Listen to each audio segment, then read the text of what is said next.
start the quarterbacks with Heinrich.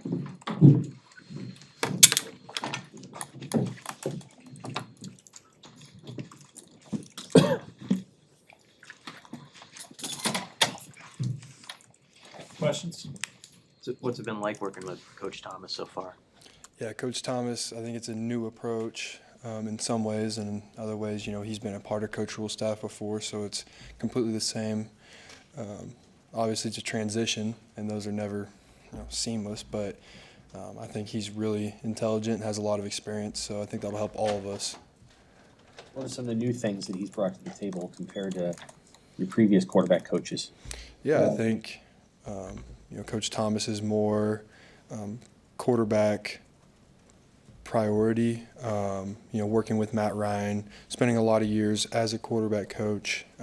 He's got different insights into mechanics, footwork, tweaking little things. So, that's been helpful for me, I know, and I think for those two young guys as well, developing them.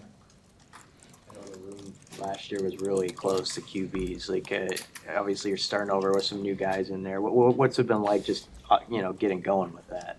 Yeah, I think those two came in and they've hopped right on board with how it's been since I got here with Adrian, Matt Masker, all those guys, and it's been a really fun room to be a part of for the last couple of years. And when those guys came in, I told them this is how I'd like it to stay. Is we're all helping each other grow, and off the field, we're going golfing, we're hanging out with each other, trying to grow our relationships. What have you learned about your mechanics? What are you working on there? Yeah, I mean, a lot of the things last year that resulted in, accuracy, wouldn't say issues, but, just some things that even against Michigan, batted balls, dropping the elbow down a little bit. So, that's something that Coach Thomas and I have been working on, and I'm going to continue to work on this spring into the summer.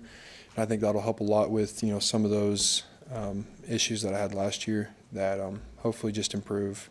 Sometimes when golfers retool their swing, it takes them a while to get the ball to go where they want. Is that what you're going through right now as you work through your mechanics throwing the thing? A little bit, yeah. And, that's a funny analogy because I was talking to my godfather yesterday, and he was talking about that too, where, I was saying, it's funny, I've been working this whole winter on, fixing just these little things, but then you get into the heat of battle and you go back to what you know. And so, when we go into 11 on 11 sometimes, I go back to some of those bad habits. And so a lot of that's just trying to get reps outside of 11 on 11 and being intentional of when I can in that live period of knowing this is what I need to work on. And so working on those things, that's a blessing being second year in this offense. Some of these plays I could run with my eyes closed, call them with, 95,000 screaming. So that's a blessing. Physically, what have you learned just about playing the position at this level? The beating you maybe took last year and how that's maybe changed your approach with how you want to play going forward? Yeah, I mean, it hit Illinois last year, and I was starting to feel all those hits racking up. Just some little injuries that all of a sudden they blew up into bigger ones that resulted in me, not being at the top speed that I should be to have the explosive plays that I had earlier in the year. And, every now and then, I'd bust one out like Michigan State. But I think I wouldn't say that I want to change my style of play. I still want to be a physical downhill runner that punishes, but at the same time being smarter with my body, knowing when to be that runner and when maybe, if I get the first down, maybe just get out of bounds, don't take an unnecessary hit. So I think all that experience from last year will carry over and have even more this year.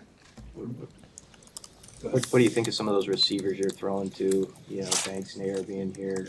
We've heard a lot about Demetrius Bell too. Mm-hmm. Yeah, I mean, Isaiah and obviously D. Bell, he was here last year, second year in the offense. He's grown a lot. And then, the two older guys, those guys are really big, really fast, and, great ball skills. So it's hard to miss them, even with our offensive line. You can kind of see them just through the cracks, and that makes it easier on us, anticipating windows, And even, I mean, obviously jump balls with big guys like that are a lot easier. But, yeah, I mean, those guys bring a lot of experience as well, which helps our room, or our quarterback room, especially with, a younger room, but then also the wide receiver room. What's your perspective on the way that the coaching responsibilities shifted, having a new quarterbacks coach, having Sat, who is still a part of your conversations but isn't coaching your position? How do you feel like it can impact the offense? I think for us, it kind of feels like we just doubled the amount of coaching that we have, because we still go to Coach Sat a lot. He's our offensive coordinator. He calls the plays. He's talking to us. But at the same time, we have Coach Thomas now, who's like another coach. And so, I mean, he is another coach. I mean, he's right there with us. But I wouldn't say like Sat's presence in our room has gone away at all just because he's gone to tight ends. He's still our offensive coordinator, and he still has a lot of input into what we do and how we do it. So I think having both those guys, and I mean, they're both have so much experience, I think that helps us. What's it like being the old guy in the room, and how is that? I mean, you're also the returning starter. And, Yeah. We're talking to all three of you today, not just you. So what's that balance like, being not only the person that's the mentor for these guys, but also competing against them? Yeah, it's crazy. Like I feel like I just got here. I was, learning from Adrian a year ago. So being the old guy now, I've learned a lot from Adrian, Casey, Jeff. Watching those three guys that were the old guys for a little bit. But at the same time, I'm not going to change who I am. I'm not going to take myself too seriously, but at the same time, I have to know when it is time to step up and be the older guy, when to lead. So, yeah, I mean, it's weird. It's a little bit smaller quarterback room than we had last year at this time, so it's a little easier to develop relationships. And it's nice having Jack Walkie and Luke Longball. Those guys were here last year, and relying on them as well. Those guys both, they've seen a lot of reps. And so they, if I forget something, I know I can go to them. And, Dylan and Danny are starting to come along too, to the point where, if, maybe, we have a question during a meeting or something, I can, hey, did you get that or something? Those guys are really mature. I'm really proud of them for how they've approached this spring and this winter. So. Heinrich, what have you learned about those guys in those off-the-field hangouts that you talked about, trying to build that chemistry? Yeah, I mean, they're both just 18, 19-year-old guys. We, go golfing, like I said, just, having a good time. When we're out of here, we all try to just relax, have fun, and, whatever it is. They're really fun guys to be around. And, can't wait to grow relationships with both of them. What led to the Rattlesnake boys winning day one? That's your team that you're leading, so what led to that?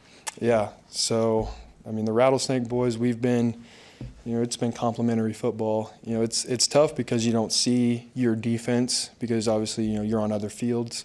And so it's kind of a surprise when you all come together at the end and you ask them, hey, how'd y'all do? Because it's not like regular where you're watching them. So it's been really, really complimentary, day one. We had a decent day on offense, and they were lights out. And then, I can't spoil the results for what happened Tuesday or today, but, it's just been back and forth, us lifting each other up. So I think hopefully that continues and Rattlesnake boys can come out on top. Okay. Thanks, Heinrich.